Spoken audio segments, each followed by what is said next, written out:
नमस्कार दोस्तों, मैं हूं आर्कोबुरी द कलेक्टर। आपका स्वागत है इस हफ्ते के वीडियो में, जहां हम लेकर आए हैं एक नई कंपनी क्लाउड स्टूडियो।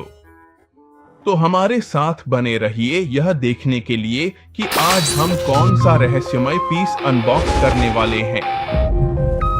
और अब इस नई कंपनी का अनबॉक्सिंग करने के लिए एक नया स्टूडियो और बॉक्स के आकार से ही आपको पता चल जाएगा कि यह एक जबरदस्त रेजिन होने वाली है। बारी है क्लाउड स्टूडियो की।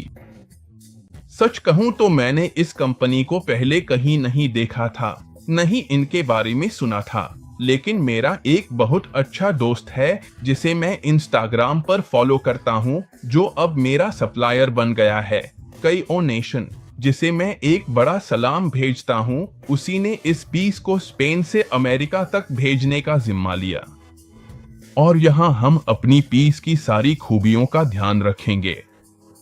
इसमें हमारे पास जो पीस नंबर है वह है 957 में से 545। बॉक्स का वजन 10 किलो है, लेकिन फिगर खुद सिर्फ 7 किलो की है। तो बिना देर किए चलो मैं पीस निकालता हूं, ताकि तुम बॉक्स का बाहरी हिस्सा देख सको और फिर हम फिगर की असेंबली और हर एक हिस्से की डिटेलिंग पर चलते हैं। तो हमारे साथ बने रहो यहाँ डार्कोबरी चैनल पर। और अब जब हमारे पास बॉक्स है तो चलो इसका विश्लेषण करते हैं, जो सच कहूं तो मुझे थोड़ा साधारण लगता है, लेकिन इसमें काफी स्पॉइलर है। ये दो आंखें सच में बहुत कुछ कहती हैं, और ये एक ऐसा किरदार है जो नारुतो सीरीज में आता है। आप में से कई लोगों ने मुझसे कहा था, अरे काफी समय हो गया है नारुतो का अनबॉक्सिंग किए हुए, और मैंने कहा सच में मैं इस शानदार सीरीज का कोई और अनबॉक्सिंग तभी करूंगा जब वो कुछ एपिक हो। और यहाँ हमारे पास ये आंखें हैं, और मैं बताने वाला हूँ कि ये किसकी हैं। ये नारुतो यूनिवर्स के सबसे बेहतरीन विलनों में से एक की हैं, और वो है पेन, जिसे अकात्सुकी का लीडर माना जाता था। यह बॉक्स पर पेन है, और यहाँ साफ तौर पर उस विलेन लीग को दिखाया गया है जिसमें ये मेगा विलन था। अभी हम इसकी कहानी के बारे में थोड़ा और बताएंगे, लेकिन मैं आपको दिखाना चाहता हूँ कि ऊपर की तरफ स्टूडियो का नाम लिखा है। आपने देख ही लिया कि ये लिमिटेड एडिशन पीस है, दुनिया भर के लिए 1000 से भी कम पीस। तो आपको ये रेजिन, ये स्टैचू हमारे साथ देखने का सौभाग्य मिलेगा। चलो अब मैं यहाँ अंदर सारे हिस्से हैं, उन्हें निकालना शुरू करता हूँ। हम असेंबली शुरू करते हैं डिओरामा की प्रेजेंटेशन के साथ, और ध्यान से देखो क्योंकि ये एक जबरदस्त बेस है जिसे देखकर तुम हैरान रह जाओगे। चलो एक हिस्सा निकालता हूँ, हमारे साथ बने रहो। अभी पेन के साथ डार्क बर्निंग चैनल पर आगे बढ़ते हैं। फिगर शुरू करने से पहले मैं थोड़ा रुक गया, क्योंकि सच में ये जरूरी है कि हम बॉक्स के इस हिस्से का भी विश्लेषण करें। मुझे ये स्ट्रैप्स पसंद है जो कभी कभी इन हिस्सों के साथ आते हैं, ताकि बाकी की फिगर्स रेजिन मूव न करें। वे टेप लगाते हैं इस हिस्से को कवर करने के लिए, आपकी पीस को टकराने, चोट लगने, टूटने से बचाया जा सके। यहाँ स्टूडियो ने क्लाउड स्टूडियो लगाकर कसर नहीं छोड़ी। अकात्सुकी अपने कपड़ों में ये बादल रखते थे जो लाल रंग के होते थे, तो ये अनबॉक्सिंग के साथ मेल खाता है। बिना किसी भूमिका के मैं इस पीस को बाहर निकालने जा रहा हूं। यहाँ है मेगा बेस, और ये फिगर काफी शानदार है। इसका साइज उन दूसरी विशाल रेजिन्स जैसा नहीं है जिनका हमने अनबॉक्सिंग किया है। ये एक शानदार पीस है। सबसे पहली चीज असेंबली की शुरुआत से पहले देखनी चाहिए, बेस है। इसने मुझे निराश नहीं किया। पीस का नाम, स्टूडियो का नाम, और हमारे पास जो पीस है नंबर 545 लिखा है। मुझे पसंद है कि इसे हाथ से लिखा गया है यहाँ और बॉक्स के बाहर। मैं आपको इसका प्रमाण पत्र भी दिखाऊंगा जिसमें ये नंबर है। यहाँ सामने डिओरामा एक चट्टान जैसा दिखता है, थोड़ी टूटी फूटी। अभी हम इसे असेंबल करेंगे, लेकिन असली दिलचस्पी बेस के पीछे के हिस्से में है। सिर्फ सामने की तरफ चट्टान ढकी नहीं है, बल्कि आप इसे पीछे से भी डिस्प्ले कर सकते हैं और मुझे लगता है कि यह कमाल का है। आप यहाँ जो चेहरा देख सकते हैं वहीं से शुरू कर सकते हैं। पेन की खास पहचान उसकी आंखें हैं। अगर आपको पता है कि उसकी आंखों का नाम क्या है तो कमेंट्स में बताएं। ये बहुत कम देखने को मिलती हैं। बाद में सासुके है जो अटैक शक्ति को आंखों में लेता है। वहां कुछ और कबीले थे नेजी का, जिनके पास बायकुगन शक्तियां थीं, लेकिन यहाँ रिन्नेगन है। रिन पहली बार पेन के साथ दिखता है। ये एक जबरदस्त विलेन है क्योंकि शुरुआत में हमें समझ नहीं आता कि क्या हो रहा है। मैं आपको नारुतो के स्पॉइलर देने वाला हूं। अगर आपने नहीं देखा है तो मैं आपको देखने की सलाह दूंगा। ये हिस्सा जहां वे एक करके अकात्सुकी के हर सदस्य का सामना करते हैं। लेकिन यहाँ देखो, यहाँ चेहरे का पूरा हिस्सा है। एक हिस्सा जैसे पाइपलाइन हो और यहाँ जैसे कोई छोटी सी छत हो, और हमारे पास इस तरफ ये चिन्ह हैं। इसी तरह यहाँ भी इस तरफ ये चिन्ह हैं और बेस का पूरा किनारा। सच में ये शानदार है, जैसे कि ये खुद वही आंख हो। पीछे के हिस्से में यहाँ डिटेल के साथ खत्म होता है। सच में ये शानदार है। बेस ने निराश नहीं किया। मैं तुम्हें पीछे के हिस्से की थोड़ी डिटेल देखने दूंगा ताकि हम अपनी फिगर की असली असेंबली शुरू कर सकें।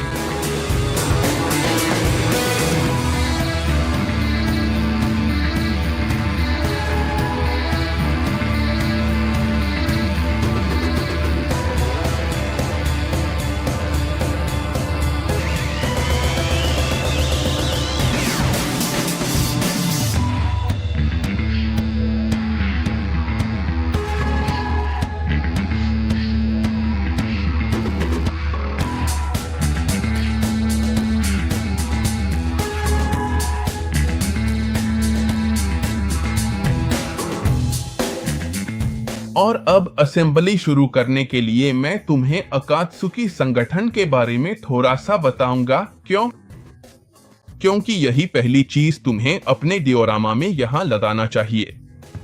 यहाँ हमारे पास हमारा दोस्त पेन है। चलो इसे दोस्त कोटेशन मार्क्स में कहते हैं। सच है, वह शुरुआत में अकात्सुकी के इस पूरे मूवमेंट के दौरान एक विलेन है। शुरू में वह सिर्फ आंखों में दिखता है। हमें पता नहीं चलता पेन कौन है जब तक जिराया उसके खिलाफ लड़ाई शुरू नहीं करता। अगर तुम याद करो तो अकात्सुकी का मतलब यही है। लाल बादल और संगठन के सभी सदस्य इसी तरह की गबर्डीन लंबी चोगा पहनते हैं जिसमें लाल बादल बने होते हैं। अंदर की तरफ लाल रंग है और बाहर की तरफ जहां बादल नहीं बने हैं वह हिस्सा काला है। संगठन के हर सदस्य के पास एक अंगूठी होती थी और वे उसे अपनी पसंद की किसी भी उंगली में पहनते थे। और यहाँ पेन ने अपने नाखून रंगे हुए थे। तो यहाँ पेन के पास जो निशान है वह अंगूठी में है। अभी हम इस फिगर का क्लोजअप वही अकात्सुकी के आउटफिट को पूरा करता था। यह बहुत सारी जबरदस्त लड़ाइयाँ हुई और पेन के साथ वाली तो सबसे शानदार थी, मेरी सबसे पसंदीदा लड़ाइयों में से एक। अब तुम्हारी बारी है बताने की अकात्सुकी के साथ तुम्हारी कौन सी लड़ाई पसंद आई। मेरे लिए पहली लड़ाई चियोबासामा की थी, जिसमें वह हर उंगली पर कठपुतली बुला लेती सासोरी कहता है, जानते हो। तो मैं तुमसे जीत जाता हूं क्योंकि उसने अपना दिल खोल दिया और हजारों कठपुतलियों की पुकार कर ली। यहाँ मुझे जिराया की लड़ाई भी पसंद आई, जो पहले यहाँ नागाटो के खिलाफ लड़ाई से शुरू होती है। अभी हम बताएंगे कि हर चीज का क्या मतलब है, लेकिन दिन के अंत में वह सेज मोड यानी ऋषि मोड में बदल जाता है, जिसमें उसका शरीर थोड़ा थोड़ा बदलने लगता है। और जब वह अपने अंतिम भाग्य का फैसला करता है तो वह मेंढक दादा के पीठ पर एक संदेश छोड़ देता है और इसी के साथ जिराया का अंत हो जाता है। और यह वह पल है जब कोई भी आदमी, चाहे वह स्ट्रेट हो या न हो, रो पड़ा। और यह एक महाकाव्य लड़ाई थी। लेकिन अब हम यहाँ इस मूर्ति की बात करते हैं। हम देखते हैं कि उसकी गबर्डीन है, शानदार है। उसने नीले रंग की पैंट पहनी है। उसने टखनों के पास सफेद रंग का प्रोटेक्टर भी पहना है और उसके चप्पल, उसके जूते नीले रंग के हैं और हम उसके पैरों की उंगलियां रंगी हुई देखते हैं। यह कुछ ऐसा था जो पेन हमेशा करता था। उसकी पैर की उंगलियां हमेशा रंगी रहती थीं। यहाँ हमारे दोस्तों क्लाउड स्टूडियोज ने हमें दो चेहरे दिए हैं। सच कहूँ तो मुझे समझ नहीं आता क्योंकि तुम देख सकते हो कि दोनों बिल्कुल एक जैसे हैं। अगर तुम्हें कोई फर्क दिखे, जैसे वो खेल होते हैं, 10 फर्क ढूंढो। अगर तुम्हें कोई फर्क दिखे तो कमेंट्स में बताओ। आगे और पीछे दोनों तरफ से मेरे हिसाब से तो दोनों एक जैसे हैं। तो यहाँ अपनी मूर्ति पर इसे रख दो और याद रखो कि यह किरदार पेन हर एक शरीर को कंट्रोल कर सकता था जिसे हम अभी जोड़ेंगे। और इसका नाम था याहिको, जो उसका बचपन का दोस्त था, जो मिलनसार था, जो दुनिया बदलना चाहता था, निंजा दुनिया में क्रांति लाना चाहता था, जो आखिरकार मर जाता है और उसकी याद में उसे फिर से जिंदा किया जाता है। और इन सब चीजों के जरिए जो इसमें डाले गए थे, ये छोटे छोटे छड़े जिनको यहाँ भी अच्छे से शामिल किया गया है, इन्हीं से वह इन शरीरों को कंट्रोल कर पाता था। लेकिन अभी हमारे दोस्त पेन के डिटेल्स पर आते हैं। यहाँ हमारे पास इस तरफ हाथ है और देखो कि इसी हिस्से में वह बिंदु है जिससे वह नियंत्रण करता था। वह आता था, इन हिस्सों को गाड़ देता था ताकि यहाँ से बाहर निकले। और यहाँ हाथ के इस हिस्से में हम अंगूठी देखते हैं। यहाँ उस अंगूठी का चिन्ह नहीं दिखता जो उसमें था। क्योंकि यह मूर्ति काफी छोटी है और अंगूठी में बस एक बैंगनी रंग ही दिखता है। दूसरे हाथ को हम विश्लेषण करेंगे और अभी उसे लगाएंगे। यह बस एक बंद मुट्ठी है। इस मामले में हम इस सामग्री के सभी छोटे छोटे बिंदु देख सकते हैं और यहाँ इस तरफ उंगलियां भी देख सकते हैं। साथ ही यह भी देख सकते हैं कि नाखून भी लाल रंग से रंगे हुए हैं। यहाँ हमारे पास दोनों हाथ हैं, एक खुला, एक बंद। चलिए इसे जोड़ते हैं और अब आप देख सकते हैं डिटेल जिसे हम यागिको कहेंगे यहाँ डार्कोबुरी चैनल पर।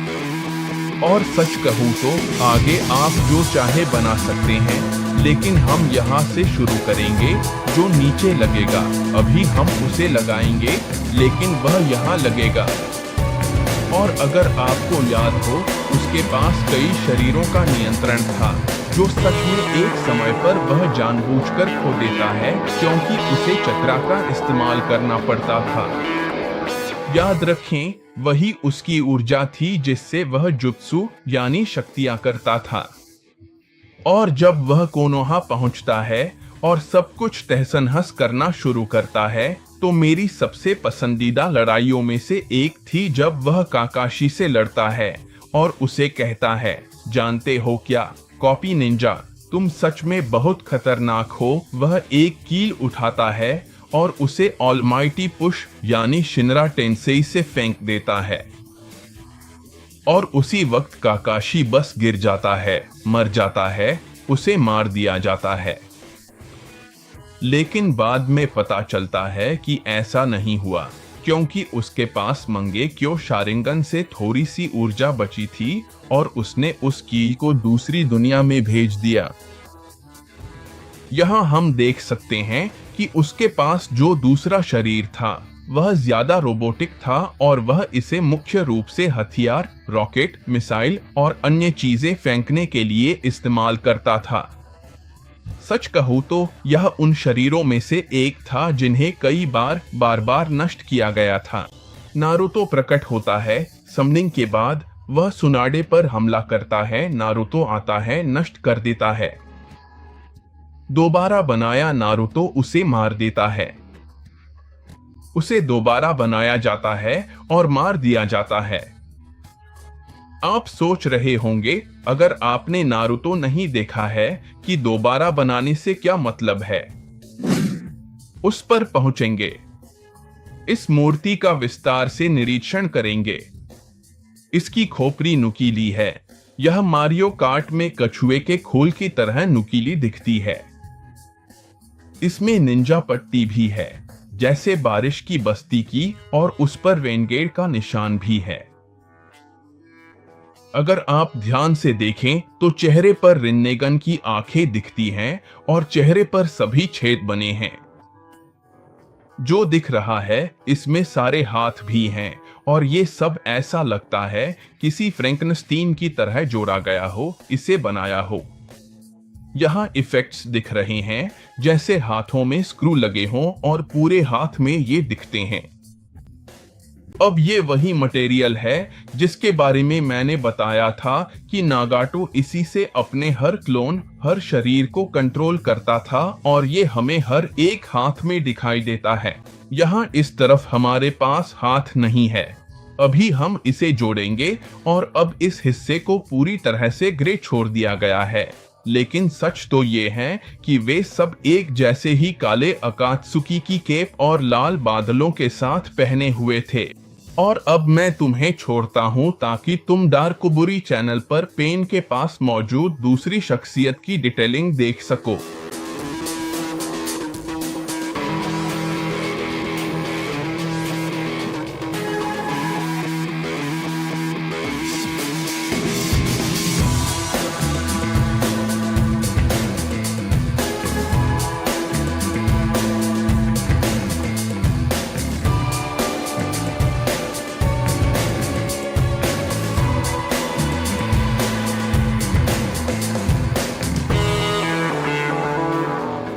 और अब हम अपने पेन के डिओरामा के अगले हिस्से को जोड़ने के लिए तैयार हैं। और अब बारी है इस वाले की, जो मेरी नजर में यहाँ इस पीस में उस पर थोड़ा एहसान किया गया है क्योंकि ये ग्रुप का मोटा था।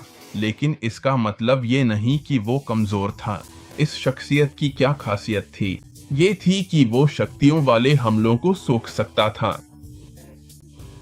तो जब वहां जिराया आया जिसने सच में वो चो या डामा रसेंगन निकाला, जो कि एक विशाल रसेंगन था, तो यहाँ ये उसे सोख रहा था। और वहीं जब नारुतो और पेन की लड़ाई चल रही थी, तब पापा और मम्मी जो उसे मेगा टिप्स देते हैं, वो कहते हैं, सुनो, पता है क्या, ये ऊर्जा को सोखता है, और अगर आपको याद हो तो ये नारुतो को पकड़ लेता है और नारुतो जोर लगाने लगता है, उसकी सारी ऊर्जा खत्म हो जाती है, और फिर नारुतो क्या करता है, वो सेज मोड में चला जाता है, प्राकृतिक ऊर्जा इकट्ठा करने लगता है। लेकिन याद रखिए, जितनी ज्यादा प्राकृतिक ऊर्जा लेंगे उतना ही आप मेंढक बनते जाएंगे और आखिर में पत्थर बन जाएंगे। मान लीजिए यहाँ उसका अंत हो गया। ये वैसा ही है जैसा सीरीज में दिखाया गया था। उसने नारुतो को पकड़ा था और बहुत ज्यादा प्राकृतिक ऊर्जा सोख ली। आखिर में वो खुद ही बन गया। उसकी नाक पर बड़े दाने आ गए, वो मेंढक और पत्थर बन गया। यहाँ हम देख सकते हैं उसके बाल पीछे कटे हुए हैं, और अगर ध्यान दें तो बंडाना के पीछे उसकी पोनीटेल दिख रही है। यहाँ हम देख सकते हैं उसकी बैंड पर वही निशान है जैसे बारिश की बस्ती का चिन्ह काटा हुआ है, और उसकी दोनों हथेलियों में वही चिन्ह बने हैं जिससे वो नियंत्रित हो रहा है। मुझे सबसे अच्छा ये लगा कि यहाँ पीछे बादल भी दिख रहा है। जैसा मैंने कहा, वो डिओरामा में पत्थर बना दिखता है, लेकिन सबने अकात्सुकी की केप पहनी है। सच कहूं तो मेरे पास भी केप है, और वो भी शानदार है। ऊपर तक बटन लगा है, और सच में ये फिगर बहुत शानदार है। अब चलिए तीसरे पेन के डिटेलिंग के साथ आगे बढ़ते हैं, यहाँ डार्कबुरी के चैनल पर।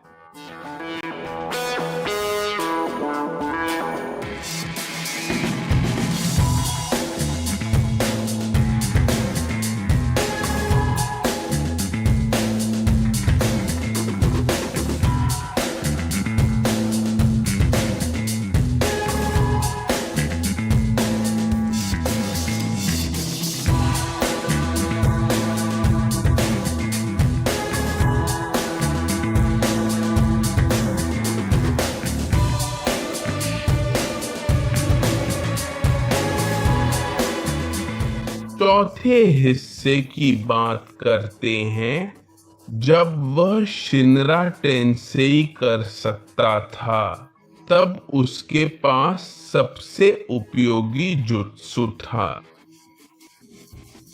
वो एक सिर निकालता था। मान लीजिए जमीन बैंगनी रंग की हो जाती थी। एक राक्षस का सिर निकलता था और वो राक्षस मरे हुए व्यक्ति के शरीर को खा जाता था, उसे जिंदा करके उगल देता था। इसी से पेन लोग खुद को फिर से ठीक कर लेते थे। ऐसा क्यों? क्योंकि जो जुत्सु की इन्वोकेशन कर रही थी उसकी किस्मत खराब थी और उसे हमेशा मार दिया जाता था। जिसको मैंने यहाँ बताया था उसे तोड़ फोड़ दिया जाता था और सही कर दिया जाता था। उसके बाद कॉम्बो ब्रेकर होता है। नारुतो अपना रसेंगन फेंकना शुरू करता है। रासेन शूरिकेन के साथ वो चाल नहीं थी। वह उसे एब्जॉर्ब कर नारुतो में बदल जाता है, टैकल कर देता है। बाकी सब उस पर जाने वाले होते हैं, तभी वह रासेन बैराज करता है। रसेंगन की बारिश जैसा था, उसे मारने में कामयाब होता है। वहीं से वह बाकी पेन को मारने में सक्षम हो जाता है। लड़ाई उसके लिए आसान हो गई थी। नारुतो में क्या हुआ? अहम लड़ाई थी। ड्राइंग करने वाले एनिमेशन करना था, छुट्टियों पर चले गए। पेन की एनिमेशन खराब थी। कमेंट्स में बताएं। इस पीस के बारे में बात करते हैं। बाल बिखरे हुए हैं, बैंडाना है, बारिश की गांव का निशान कटा हुआ है। यहां हम उसके हाथ देख सकते हैं जो जुत्सु तैयार कर रहे हैं। उसकी केप साधारण है। सामने की तरफ जहां यह बादल दिखती है जो पेन के पास होती है। डिटेलिंग क्लोजअप डार्क बडी के चैनल पर।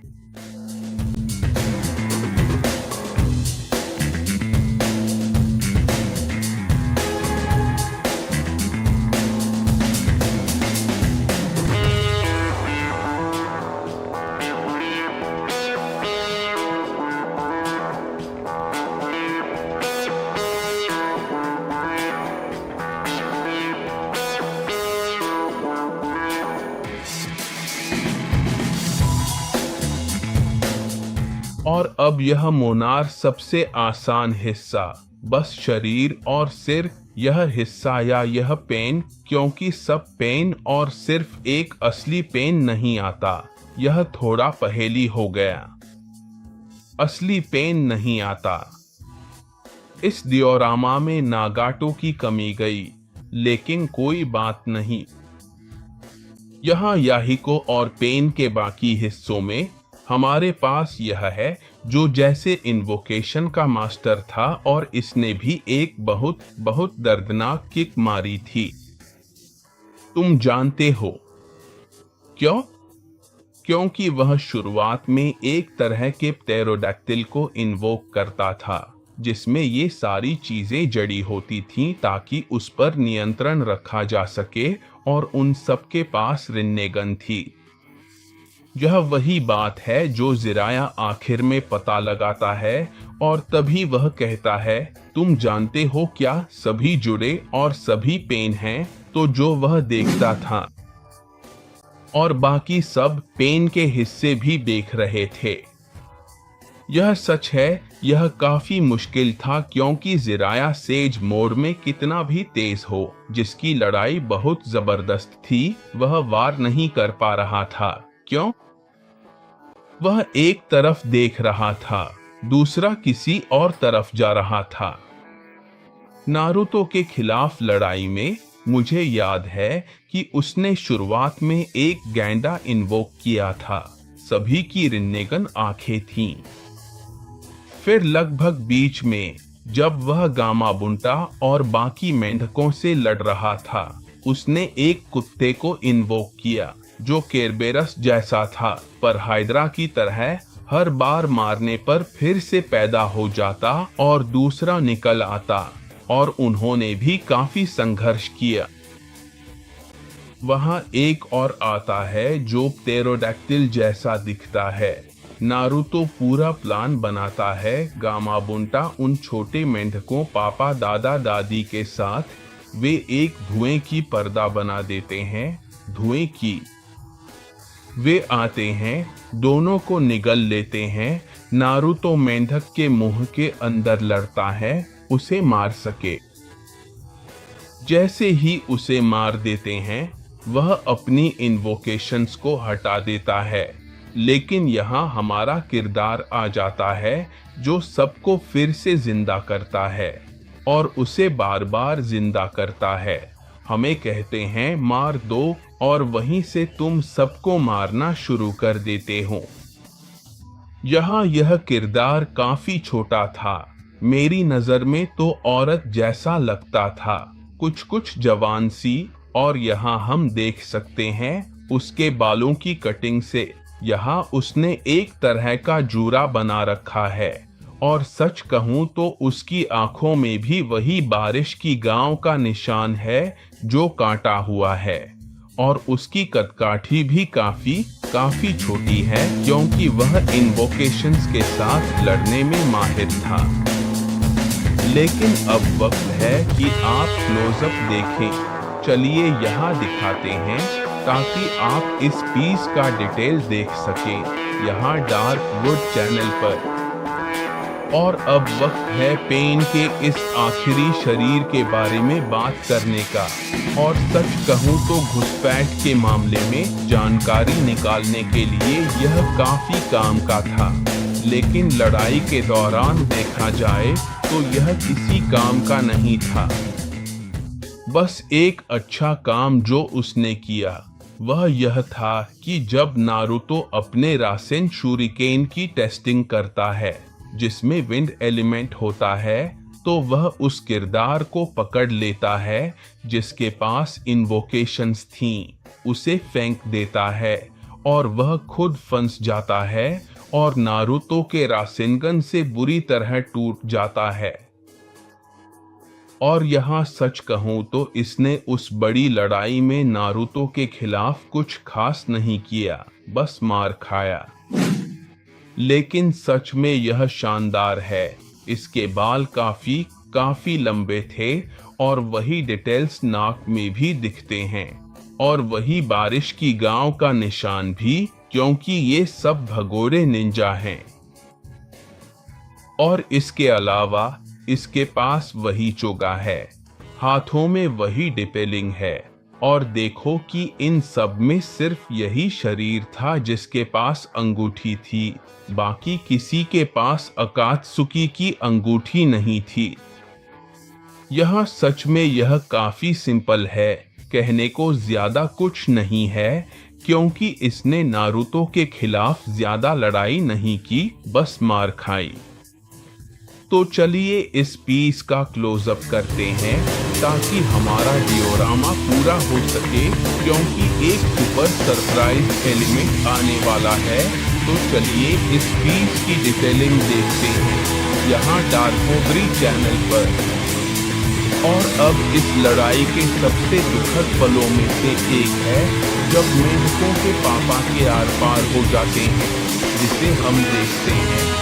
सच में यह सुपर शानदार है कि कैसे उन्होंने सारी डिटेलिंग डाली है। बालों का पूरा हिस्सा सफेद, ऊपर का हिस्सा भी सफेद जैसे उसका मोहॉक हो, और वहां उसकी आंखें पूरी तरह बंद दिखती हैं, कुछ डिटेल्स के साथ।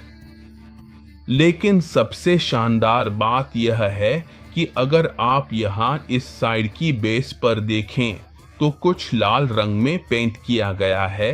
यह वह जगह है जहां यह किरदार जाता है। मैं सच में उसे पैप्स कहता था, कुछ वैसे ही जैसे नारुतो कहता था। और याद रखें कि इस वाले मेंढक दादा और दादी दोनों ने नारुतो को उसके सेज मोड यानी साधु मोड के लिए ट्रेनिंग दी थी। और यहीं उसका दुखद अंत हुआ। याद रखें कि वह आर पार हो जाता है और वहीं रह जाता है। सच में यह कुछ सुपर शानदार है। जो जुत्सु उन्होंने इस्तेमाल किए जब दोनों गाकर जेनजुत्सु बनाते थे, जिससे जिराया को समस्या से निकलने में मदद मिली। दूसरी कॉम्बिनेशन में एक हवा, दूसरा तेल छोड़ता, जिराया आग लगाता, जिससे जुत्सु ताकतवर हो जाता था। दादी, उसे दादी मेंढक कहें, जो सच में आसपास थी, उसने रिवर्स कुजिओत्सुनो जुत्सु करने में बहुत मदद की। हम समनिंग करते हैं, लेकिन नारुतो को समन किया जो सेज मोड में थे, क्योंकि उनका समय सीमित है। तो जैसे ही समय खत्म होता, नारुतो ने चालाकी से ऐसे क्लोन छोड़े थे जिनमें नेचुरल एनर्जी थी। वे उसे लेकर आते थे। जुत्सु खत्म होते ही नारुतो सेज मोड पकड़ लेता था। ये सब अहम चीजें थीं जिनकी वजह से नारुतो जीत सका, कोनोहा का उद्धारकर्ता बन सका। सच में इनके लिए एक जोरदार तालियां बनती हैं। ब्रेक टाइम 0.5s 1 मिनट का पूरा मौन रखते हैं। चलिए अब क्लोजअप करते हैं और सभी पाप्स को चैनल डार्कोबुरी पर हार्दिक सलामी देते हैं। Break time 0.5s। अब जब बहुत कम हिस्से बचे हैं तो हम सीधे आगे बढ़ सकते हैं, जैसे कि यह महत्वपूर्ण हिस्सा जो हाथ में लगना था। चलिए इसे अब पेन के हाथ में लगाते हैं। Break time 0.5s। और खैर, यह गिर गया इससे पहले कि वह वहां तक जाए, अभी तुरंत लगा देंगे। Break time 0.5s। यहाँ यह छोटा सा हिस्सा बचा है। पेन आखिर इससे क्या करता था? अकात्सुकी का मकसद था कि वे हर एक बीजू को पकड़े। याद रखिए कि जैसे नारुतो था, वह एक जिनचुरिकी था जिसके अंदर एक पूंछ थी। नारुतो के पास 9 पूंछें थीं, वहीं गारा के पास एक पूंछ थी और किलर बी के पास 8 पूंछें थीं। तो जब भी वे जिनचुरिकी को पकड़ते, वे बीजू को पकड़ते, उसे खिला देते और हर एक की आंखें खुल जाती थीं। अगर आप यहाँ आंखों की गिनती करें तो जाहिर है कि ये 9 होंगी, क्योंकि हम 9 पूंछों तक पहुंचेंगे। सच में यह गेडो माजो की मूर्ति जबरदस्त है। और यह पूरा हिस्सा, अब यह हिस्सा जैसे कि तना है और वह बस इन्वोकेशन कर रहा है। वे जाते, किसी बीजू को जीतते, उसे खिला देते और तंतान, यही वह हिस्सा है जो अकात्सुकी के पूरे आर्क को परिभाषित करता है।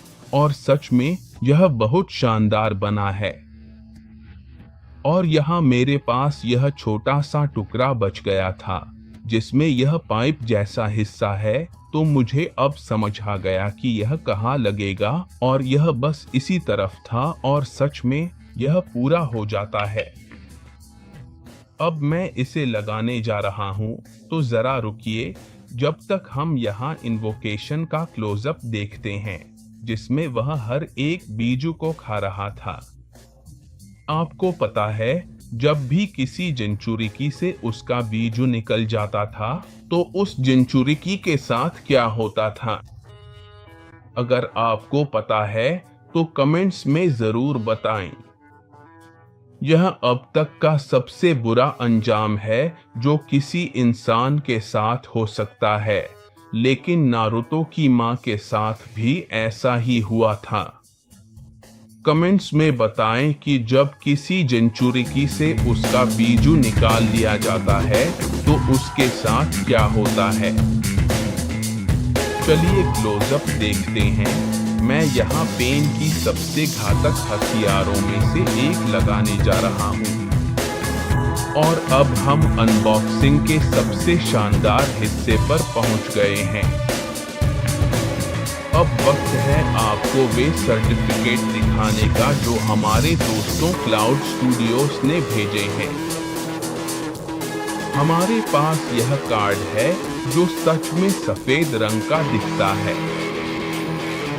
हमारे पास इस तरफ पेन है। पेन का नाम जैसा कि हमने बॉक्स पर देखा था। यहाँ मैं आपको सर्टिफिकेट दिखा रहा हूँ, लेकिन यहाँ पर पीस का नंबर नहीं लिखा है। वह जानकारी इस पर नहीं है। सच कहूं तो मैंने देखा और सोचा कि यह तो एकदम हा सोलो जैसा है और इसे पेन के डिटेलिंग के साथ बनाया गया है। यह अनोखी है। यह प्लेट दिलचस्प है और यह मेटल की प्लेट है। यह भारी महसूस होती है। यहाँ नीचे पीस का नंबर है 947 में से 545वां पीस और आप उनमें से एक को यहाँ डार्कोबर के स्टूडियो में देख रहे हैं। अब यहाँ पीस माउंटेड है। यह शानदार है। मैं क्लाउड स्टूडियो की पीसें लेने वाला हूँ। इसने मुझे निराश नहीं किया। अगर आपको नारुतो पसंद है तो यह कलेक्टर के लायक पीस है। आपने कहा था कि नारुतो का अनबॉक्सिंग करो, तो यहाँ आपके लिए अनबॉक्सिंग है फैंस के लिए। यह जबरदस्त है। हमारी हर सोशल मीडिया पर आओ। हम Facebook, Twitter, Instagram, TikTok, YouTube, medium पर हैं। हर सोशल मीडिया पर हैं। आओ, लाइक दो, शेयर करो, कमेंट छोड़ो, हम ज्यादा लोगों तक पहुंच सके। हमारी वेबसाइट पर आओ जहां तुम अपना कोड पा सकते हो और डार्कोबर की यादगार चीजें जैसे थर्मस, मग, कीचेन मिलती हैं। हमारे पास किताब भी है। मैंने बताया है, ठगे न जाएं। मैंने यह डिस्ट्रीब्यूटर से खरीदी थी। कायोनेशन। आपका पैसा बर्बाद नहीं होता। सही पीस मिलती है। अगर आपको अनबॉक्सिंग पसंद आई हो तो कमेंट्स में बताएं और अगर नहीं भी आई तो भी बताएं। अगले हफ्ते मिलेंगे।